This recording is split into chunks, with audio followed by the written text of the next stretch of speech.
Manusia akhir zaman.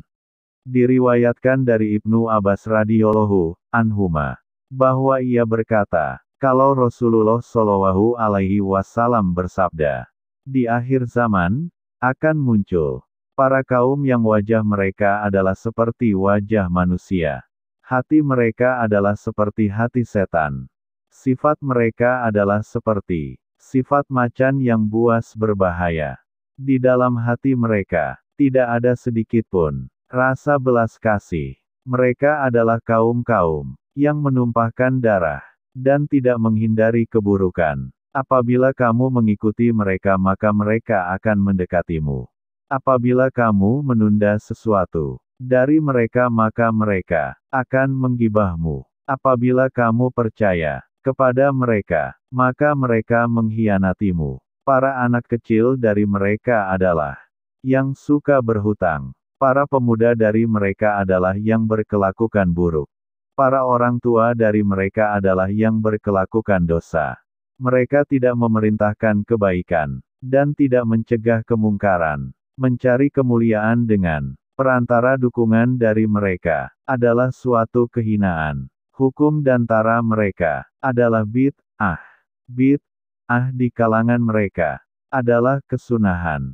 Ketika kaum-kaum seperti ini muncul maka Allah akan menjadikan orang-orang buruk mereka sebagai para pemimpin. Orang-orang baik dari mereka berdoa tetapi tidak terkabulkan.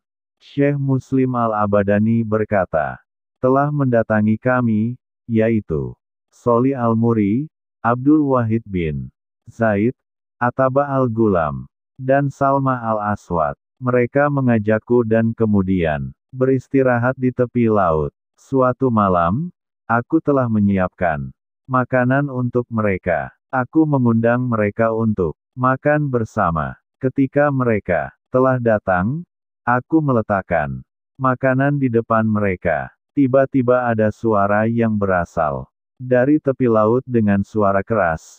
Celakalah kalian. Kalian telah disibukkan oleh makanan-makanan dan keenakan nafsu. Kedua hal itu tidaklah bermanfaat. Kemudian, Ataba berteriak keras hingga akhirnya ia pingsan.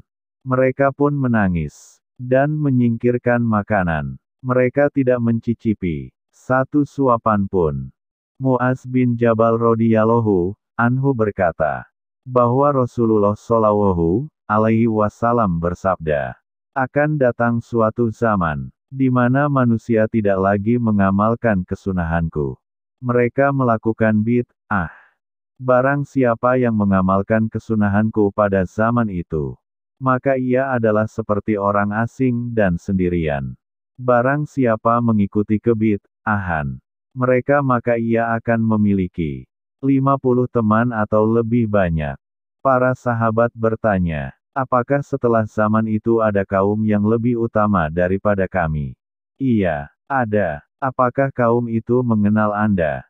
Rasulullah menjawab, tidak. Apakah diturunkan wahyu kepada kaum itu? Tidak. Bagaimana sifat kaum itu? Rasulullah menjelaskan, mereka itu adalah seperti garam di dalam air. Hati mereka luluh sebagaimana garam larut di dalam air. Mereka bertanya, bagaimana mereka hidup pada zaman itu? Rasulullah menjawab, mereka hidup seperti ulat di dalam cukak. Wahai Rasulullah, bagaimana kaum itu menjaga agama mereka? Rasulullah menjawab, mereka menjaga agama mereka seperti bara api yang berada di kedua tangan. Apabila kalian meletakkan bara api itu maka akan padam. Dan apabila kalian mengambilnya, maka tangan kalian akan terbakar.